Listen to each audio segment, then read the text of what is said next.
Welcome back to the Derek Smith Spiel weekly sports update. This is April 7th through 14. We're going to get it started in the MLB this week. The Pittsburgh Pirates got a walk-off hit against the Yankees for the first time since 1960. Again, not their first walk-off hit since 1960, just specifically against the Yankees. The Yankees' hot start is starting to cool off a little bit. They lost a series to the Tigers, struggled against the Pirates, and they're just leveling out a little bit. That's common for the Yankees to come out hot and then get really cold. They're a very streaky team, especially last year they were streaky. Nothing to worry about in the Bronx. But that's not the only thing that happened in Pittsburgh. There was also drama with Roberto Clemente and his number in right field. The Pittsburgh Pirates organization covered up Roberto's number 21 with an advertisement for beer. The Clemente family was very upset at this, and they felt extremely disrespected and were very vocal about how they should take the beer sign down and put the number 21 back up. And you can see both sides of this. I can empathize and back up more the Clemente family on this one.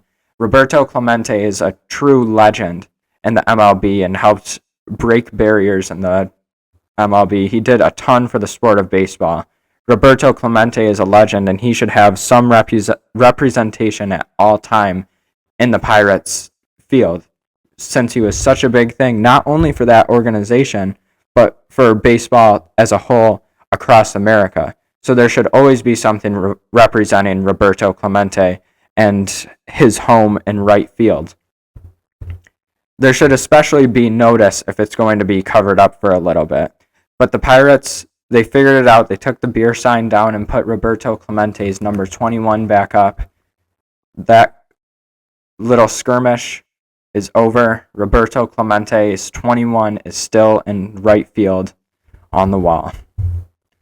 But here's an interesting story. Die-hard Tigers fan Steve Nagengast boasts a baseball collection topping 1,200 signed baseballs from MLB legends, including Al Kaline, Ty Cobb, Miguel Cabrera, and Babe Ruth. He is primarily a collector of Tigers merchandise, but he does not keep it to that, obviously with the Babe Ruth signed card. The collection is cleverly named Play Ball. He has collected baseballs for years through going to games, going to signing events, online shopping, auctions. He actually got balls and got signed balls from sponsors of his collection. His collection is so big and so well known, he actually has sponsors. They help him out a little bit. And he even mails balls to MLB players to get them signed. So Steve does it all. He's got a true interest in collecting baseballs. Very cool.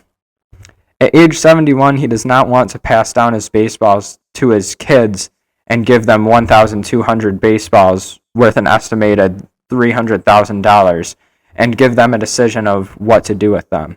Instead, he wants to put them in a museum where the collection can be appreciated by fans for generations. Specifically, how he got the Babe Ruth ball. That was on auction. He couldn't order it himself. He couldn't go into the bidding war. So he had his friend bid on it, and he was going to pay his friend. His friend got it, won the auction, and it was mailed to his friend's house. When his friend got it, he took a picture and sent the Babe Ruth ball to Steve, but he threw out all the authentication. So there was no proof that it was a real signature. If you did not know, there's certificates of authentication, and that basically says this isn't a fake autograph. And having those is a big deal. It proves that it was real. So when Steve got the ball without the authentication, he did a very good job not freaking out on his friend. Instead, he just took it to a PSA grader, and he got new paperwork. So that's specifically how he got the Babe Ruth ball. But just really cool what Steve's doing. That would be an interesting collection to see. Really cool. Vladimir Guerrero Jr. He was rumored to sign a 14-year, $500 million contract. That will be the third largest deal in MLB history behind Juan Soto and Shohei Ohtani. In Guerrero Jr.'s 6 years, he has hit 288 with 160 homers. He can be the true face of the franchise in Toronto. I'm a huge Vladimir Guerrero Jr. fan. But man, that's a lot of money and a lot of commitment. 14 years. Gotta love it there. Moving on to the NFL, Julio Jones officially announced his retirement. And Julio Jones has been quiet for a couple years. Some people may have forgotten about him. Here's a little reminder of just how dominant Julio Jones was. Jones was a 7-time Pro Bowler and 2-time first-team All-Pro. He led the NFL in receiving yards in 2015 and 2018. He is the Falcons' all-time leader in receptions with 848, and he is the Falcons' all-time leader in receiving yards with 12,896. That just in Atlanta. He is also second in Atlanta's franchise record for receiving touchdowns with 60. Again, those just in Atlanta. After he was traded, he made more numbers. Plus, he has the most consecutive seasons with at least 1,400 receiving yards with 5. Julio Jones was a force in Atlanta. He is undoubtedly a Hall of Famer, someone as dominant as Calvin Johnson Jr., Jerry Rice. He is up there with those guys. Julio Jones was a phenomenal player. What a career to celebrate. Now, looking across the NFL, there is a ton of quarterback drama. The Jets, they are all in on Justin Fields, unless Shedeur Sanders drops to the number 7 pick. Then they might make a move on him. Aaron Glenn says that Fields has untapped potential. Fields he did have success in Chicago. He was not awful. It was a little shaky, but that's what you expect for the first 2 years of a quarterback's career. From Chicago, he went to Pittsburgh. And again, he didn't do terrible in Pittsburgh, but he was kind of behind Russell Wilson, so didn't get a chance to shine.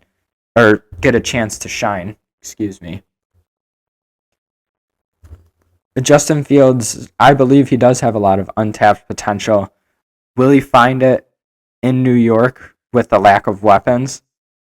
That question will be answered, but Aaron Glenn is all in on him. That's got to be a confidence boost for Justin Fields, who hasn't been on a team that's all in on him since really his rookie year. The Patriots, they are unsure of who their starting quarterback will be.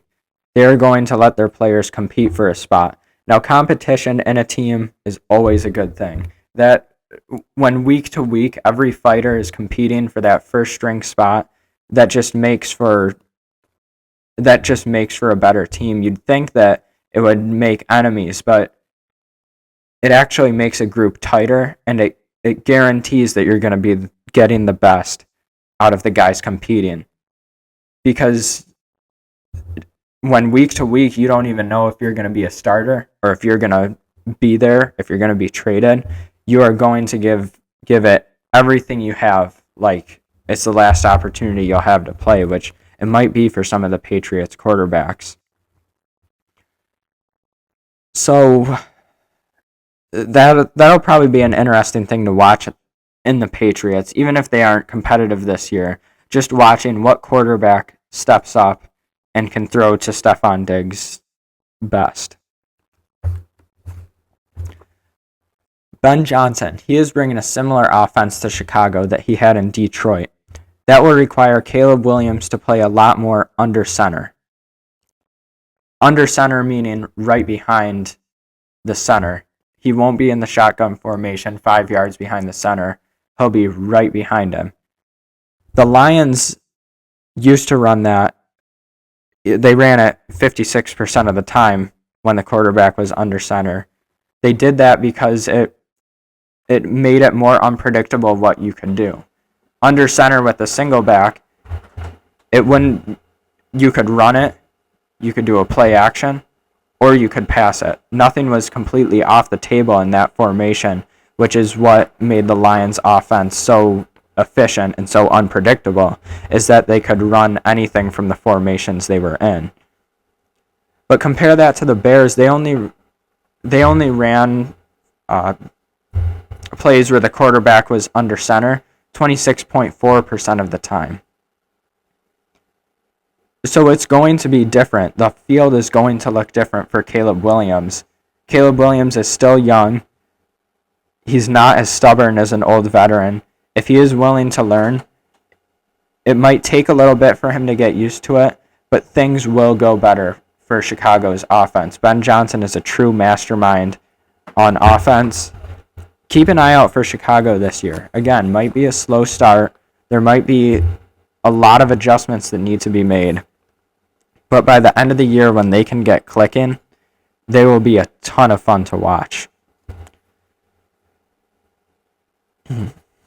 The Saints, things are not looking as good for the Saints, however. Quarterback Derek Carr has sustained another injury to his shoulder, and it is questionable whether he will start the 2025 season. So the Saints will have competition as far as which backup will replace Derek Carr if he cannot play.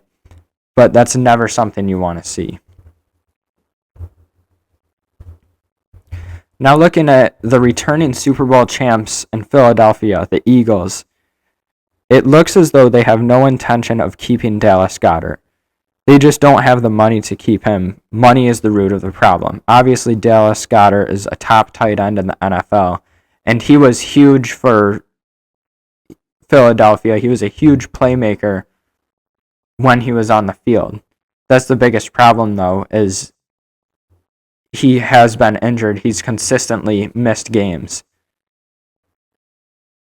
So it's a gamble for Philadelphia if they want to really stress their cap by trying to pay Dallas Goedert, even though he may not even be on the field. So that's the big thing for Dallas Goedert right now. It's just a gamble for the Eagles to pay him. Now, if Dallas Goedert becomes a free agent, I have no doubt in my mind that another NFL team won't pick him up. He's a phenomenal tight end. Dallas Goedert doesn't really have a problem, but ideally you'd want to be on a team like the Eagles.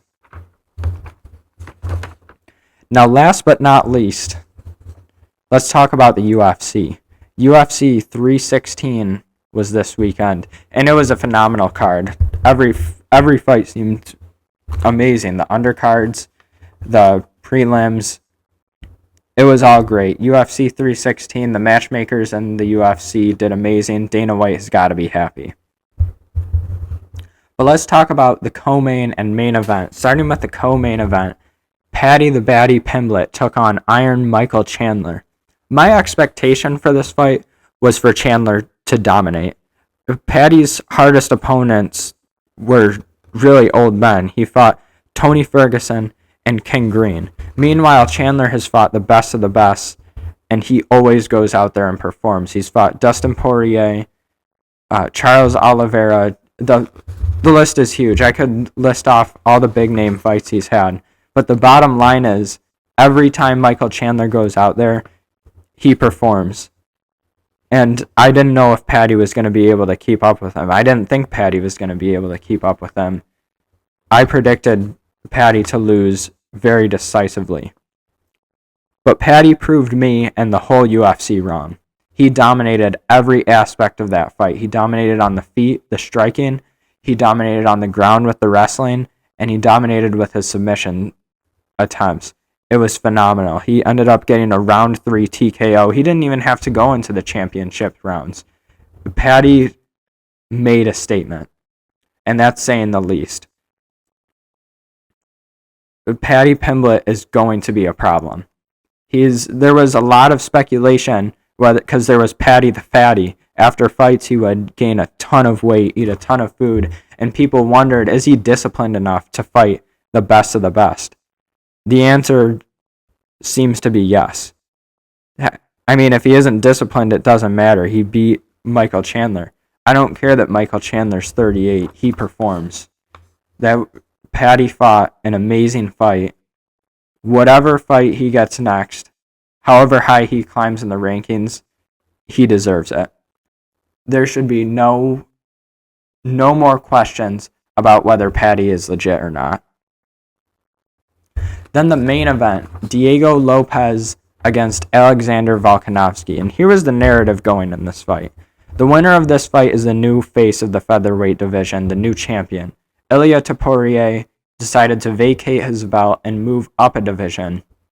So the winner of the top two contenders, which ended up being Alexander Volkanovski and Diego Lopez, were fighting for the belt. This was a winner takes all. But Volkanovski was 1-2 in his last 3 fights, with 2 losses by TKO. His last 2 fights were losses by TKO. And again, those were not against scrubs. Those were against Ilia Topuria was one of them. He's considered the best. He's one of the best pound for pound fighters in the UFC right now.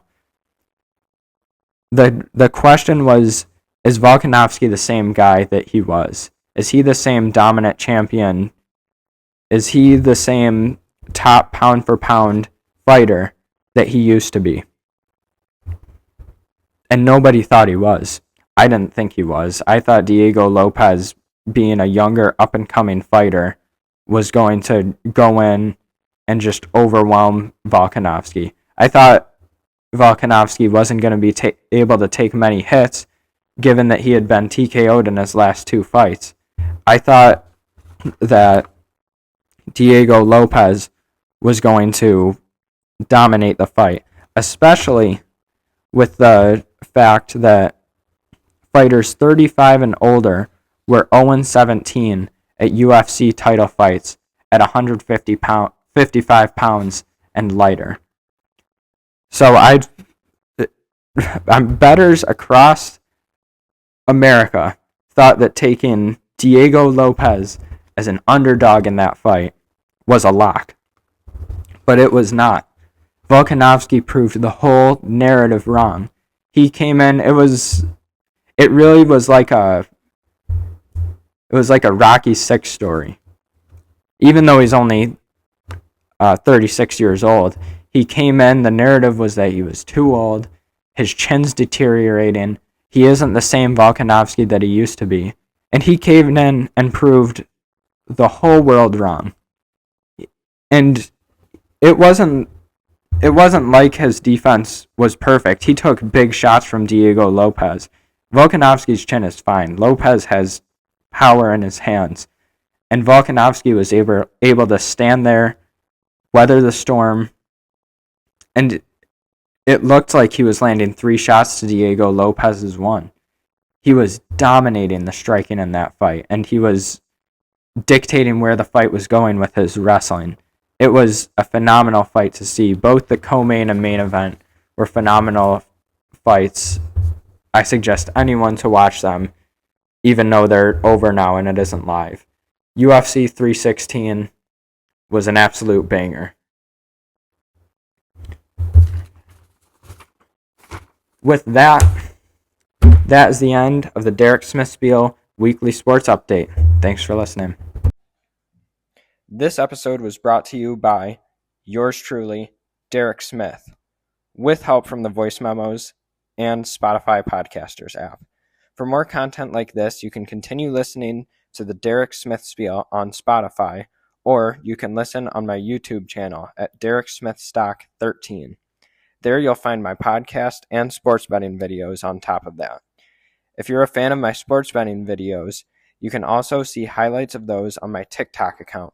You can find that by searching at SmithStock5 again on TikTok. Enjoy collecting cards? If so, check out my Collects account at Derek Smith Stock to get deals on quality cards. For updates on everything I mentioned, follow my Instagram account.